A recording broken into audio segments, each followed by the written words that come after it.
नमस्कार दोस्तों, स्वागत है आपका स्टोरी बुक ऑफ प्रतीक्षा में। आज की जो सच्ची घटना मैं आपको सुनाने जा रही हूँ, ये सच्ची घटना है मध्य प्रदेश का एक शहर है इंदौर, जो कि काफ़ी स्वच्छ शहर है, जैसे कि आप सभी लोग जानते हैं। दरअसल इंदौर के ही एक कैंट रोड पर एक जगह लगती है साकार नगर, वहीं के रहने वाला एक लड़का जिसका नाम होता है राजा रघुवंशी, जो कि ट्रांसपोर्ट का काम करता है।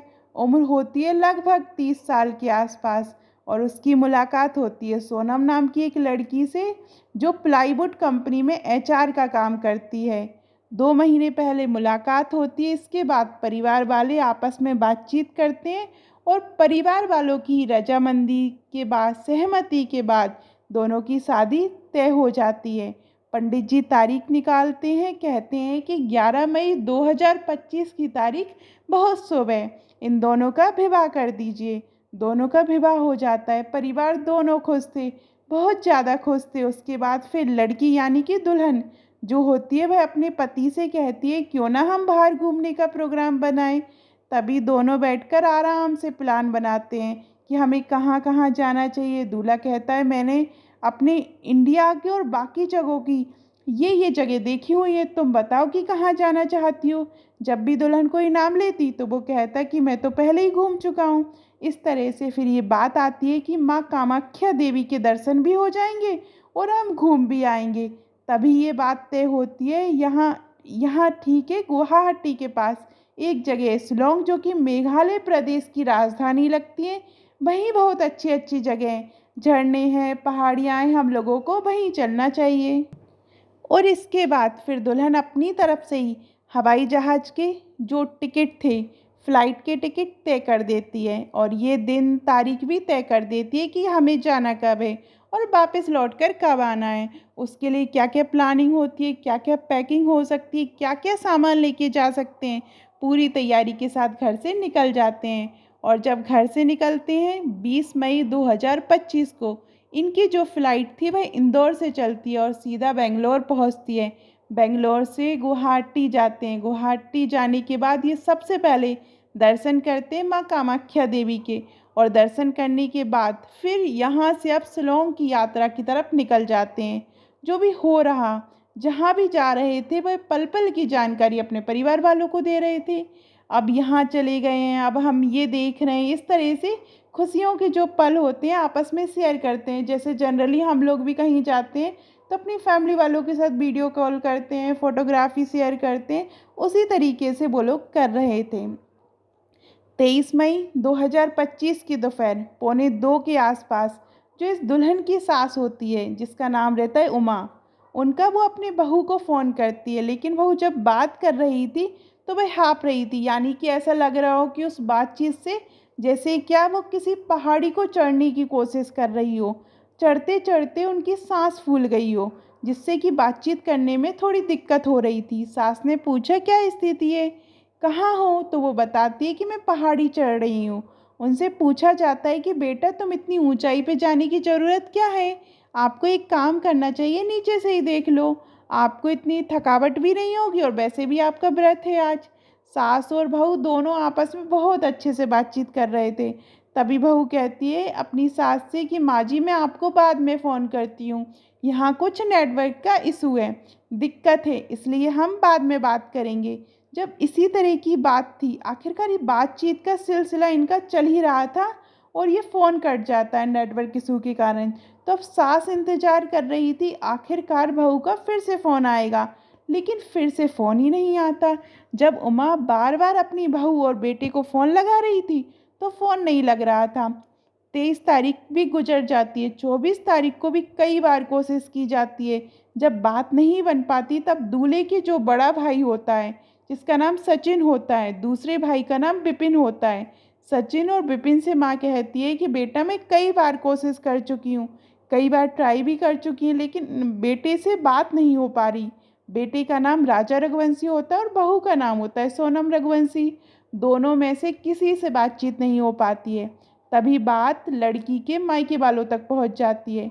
लड़की का भाई जो होता है, जिसका नाम गोविंद होता है, और लड़के का जो भाई मंझला भाई होता है विपिन, दोनों आपस में सलाह मशवरा करते हैं और कहते हैं हम दोनों को वहाँ पर मौके पर जाना चाहिए। यानी कि इंदौर से वो जगह शिलांग जहाँ पर वो गए थे घूमने के लिए, वो लगभग 2185 किलोमीटर दूर थी। दोनों भाई इमरजेंसी में फ़्लाइट का टिकट करते हैं, आखिरकार उस जगह पर पहुँच जाते हैं। और वहाँ जाने के बाद आसपास के लोगों से बातचीत करने की कोशिश कर रहे थे। वह एक अपनी बहन को तलाश करने की कोशिश कर रहा था, तो एक अपने भाई को तलाश करने की कोशिश कर रहा था। कोई सफलता मिल नहीं पा रही थी। आखिरकार ये 25 मई 2025 को वहाँ पहुँच जाते हैं। इनसे जो संपर्क टूटा था वो 23 मई को टूटा था। 24 मई 2025 मई दो दो 24 मई और 25 मई। अब आसपास के लोग कोई भी मदद करने को तैयार नहीं था। सबसे बड़ी दिक्कत तो आ रही थी कि जो भाषा थी वह उनकी भाषा इनको समझ में नहीं आ रही थी, और ये आपस में एक दूसरे की भाषा समझने में असमर्थ हो रहे थे। दिक्कत हो रही थी। तभी भाई ने कहा यहाँ से कुछ मदद नहीं हो पाएगी। वापस वो इंदौर फ़ोन करते हैं, कहते हैं हमें इन्फ्लुएंसर की हेल्प लेनी चाहिए। वो इस फ़ोटो को जब सोशल मीडिया पर अपलोड करेंगे, वायरल करेंगे, तो शायद ये बात सरकार तक पहुंचेगी, पुलिस प्रशासन तक पहुंचेगी।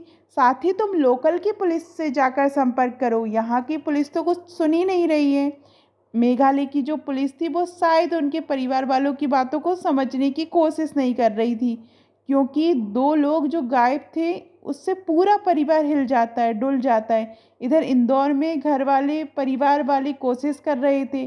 पुलिस कमिश्नर जी से मुलाकात करते हैं। कमिश्नर संतोष सिंह इस मामले को गंभीरता से लेते हैं। वो डीएसपी क्राइम ब्रांच के राजेश कुमार त्रिपाठी जी को भी आदेश करते हैं।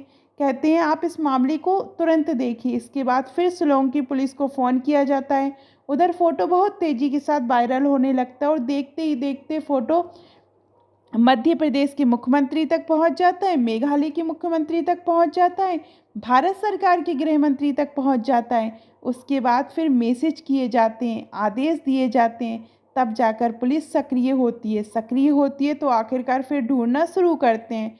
तो सबसे पहले सागर सेन सामल का ये जानकारी मिलती है कि ये वो व्यक्ति होता है जिसने कि अपनी स्कूटी उनको दी थी, उन दंपत्ति को दी थी 4 दिन के लिए।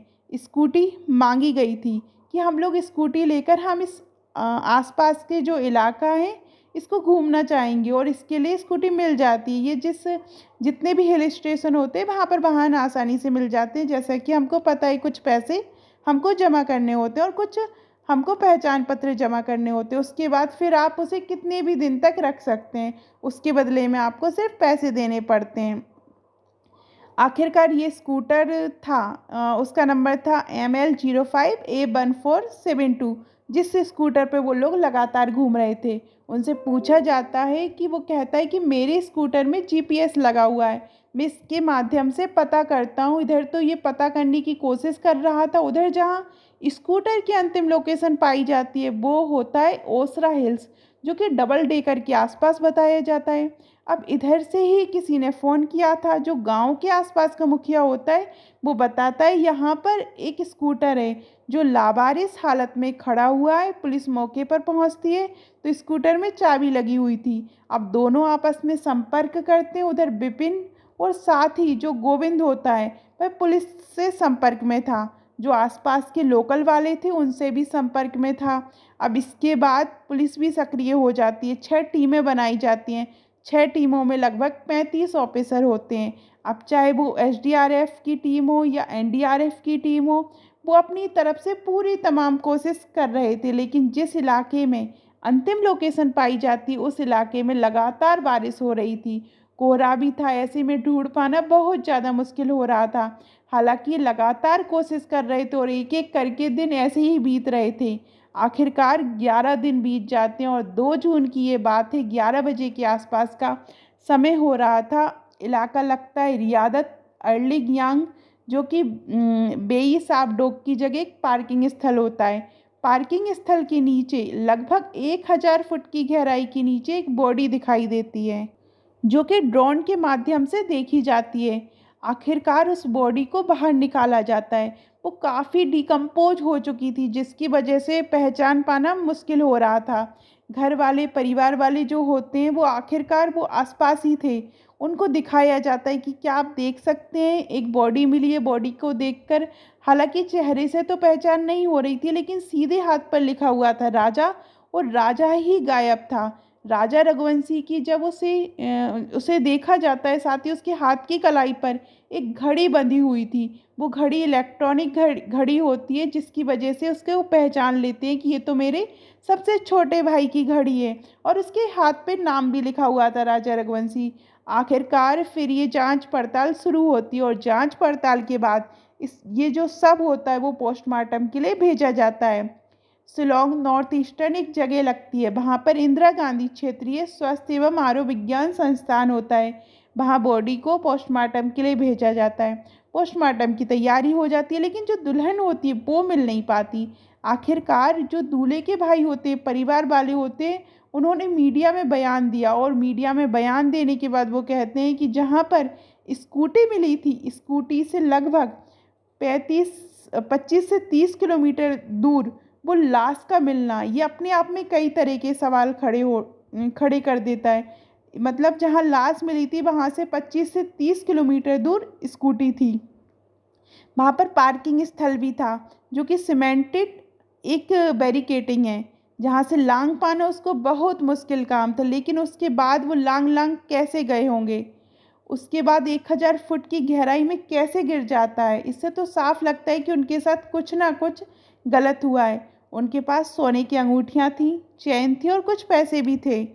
मोबाइल, पर्स वगैरह कुछ भी नहीं। 4-4 मोबाइलों में से एक भी मोबाइल नहीं मिलता। जो दुल्हन होती है उसका भी कहीं अता पता नहीं होता। हालांकि उस लाश के पास से एक सफ़ेद रंग की शर्ट मिलती है, लेकिन वो शर्ट किसकी है इसके बारे में अभी तक कुछ अता पता नहीं है। साथ ही जो इन्होंने अपने स्तर से, जो लड़की का भाई होता है और लड़के का भाई होता है, इन्होंने अपने स्तर से जो कोशिश की थी, तो उनको शंका थी कहीं ना कहीं गाइड ने उनको मिसगाइड किया था, और मिसगाइड करने की वजह से वो ऐसे इलाके में पहुंच जाते हैं जो बहुत ख़तरनाक इलाका है, जहाँ पर लुटेरे रहते, बदमाश रहते हैं, वहाँ पर गुंडागर्दी होती है, वहाँ पर आसपास कोई काफ़ी दिनों से कोई आता जाता भी नहीं था। आखिरकार वो वहाँ कैसे पहुँचे? कहीं ना कहीं इसमें गाइड का भी रोल हो सकता है। रेस्टोरेंट वाले से भी बात सामने आती है कि उनसे झगड़ा हुआ था। रेस्टोरेंट वाले से राजा का झगड़ा किस बात पे हुआ था, पुलिस इसकी जांच कर रही है, लेकिन शायद कॉफ़ी को लेकर हुआ था। और सोनम जो राजा रघुवंशी की वाइफ होती है, उनको कॉफ़ी पसंद नहीं आई थी, इस चीज़ को लेकर उनका रेस्टोरेंट वाले से झगड़ा हुआ था। साथ ही उनके एक होटल के अंदर रिसेप्शन के पास में दोनों बैग मिल जाते हैं। दोनों बैग वहाँ क्या कर रहे थे, जबकि उनको अच्छा खासा कमरा लेना था? तो क्या वजह थी उनका सामान यहाँ पर रखा हुआ था? इस पे भी जांच होनी चाहिए। साथ ही एक्टिवा वाले की जो मंशा थी, उस पे भी, मंशा पे कई तरह के सवाल खड़े हो रहे हैं। आखिरकार इनकी उसकी कुछ मंशा है, तो उन्होंने जांच पड़ताल की मांग की है। जांच पड़ताल की मांग करने के बाद हालांकि मेघालय की पुलिस ने एसआईटी गठन की बात की, और इस मामले को उच्च स्तरीय जांच कराने की बात की है, ताकि दूल्हा क्यों गायब हुआ था, दुल्हन कहाँ है, इसके बारे में भी पता निकाल सके। लेकिन जो घर वाले हैं वो कहते हैं कि साफ साफ कि इस मामले में सीबीआई जांच होनी चाहिए। सीबीआई जांच के बाद ही सब कुछ चीज़ें, स्थिति साफ क्लियर हो सकेगी। क्योंकि जिस तरह से मेघालय की पुलिस ने शुरुआत में काम किया था, उससे तो लग रहा था कि शायद वो इसमें पूरी तरह से ईमानदारी से काम नहीं कर पाएगी। इधर जो लगातार बारिश पड़ रही थी, और जब बारिश होती है तो मिट्टी भी दरकती है, ज़मीन भी खिसक सकती है, और ऐसे में लगातार ऐसे ही चलता रहा तो सोनम की अगर हादसा हो गया होगा तो हमें उसको ढूंढ पाना बहुत मुश्किल हो जाएगा। और वैसे भी 11-12 दिन का समय बीत चुका है। ऐसी स्थिति में सोनम के साथ क्या हुआ होगा, क्या नहीं, सहज ही अंदाज़ा लगाया जा सकता है।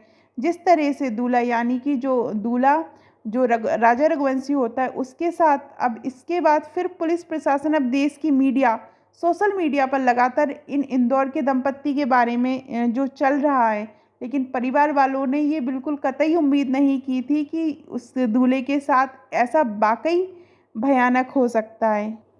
अब ये आगे पुलिस की जांच का विषय है कि क्या वाकई लूट या बदमाशों ने इस तरह की घटना को अंजाम दिया या फिर अपने आप से वहां पहुंचे। जो भी होगा वो जांच के बाद ही स्पष्ट हो पाएगा। लेकिन परिवार वाले कहते हैं कि सीबीआई से पहले इसे कोई जांच पड़ताल नहीं कर सकता। दोस्तों, इस पूरे घटनाक्रम को सुनाने का उद्देश्य किसी को परेशान करना नहीं है, किसी का दिल दुखाना नहीं है, बल्कि आपको जागरूक करना है, आपको सचेत करना है। जिस तरह से लोग अपनी खुशियों को बांटने के लिए दूसरी जगहों पर पहुंचते हैं, खासकर हिल स्टेशन या फिर ऐसे टूरिस्ट पैलेस पर पहुंचते हैं, ऐसे में वहाँ लोकल वालों की बड़ी जिम्मेदारी बनती है कि उनके साथ वो अच्छे से पेश आएँ, उनकी मदद करें, क्योंकि मदद करेंगे तो वो जाकर उनका प्रचार करेंगे और प्रचार करेंगे तो फिर ज़्यादा लोग घूमने आएंगे और लोग ज़्यादा घूमने के लिए आएंगे तो जाहिर सी बात है फिर किसी वहाँ के लोगों की इनकम भी होगी और तरक्की भी होगी।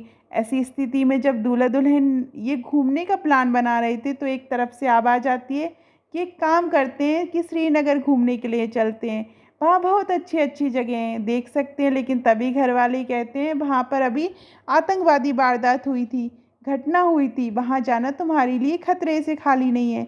अगर श्रीनगर में इस तरह की बातें हुई हैं तो शिलोंग में इस तरह की बातें हो रही हैं, तो लोग कहाँ जाना पसंद करेंगे, कहाँ जाएंगे। इस तरह से तो टूरिज्म को बड़ा नुकसान पहुंच सकता है।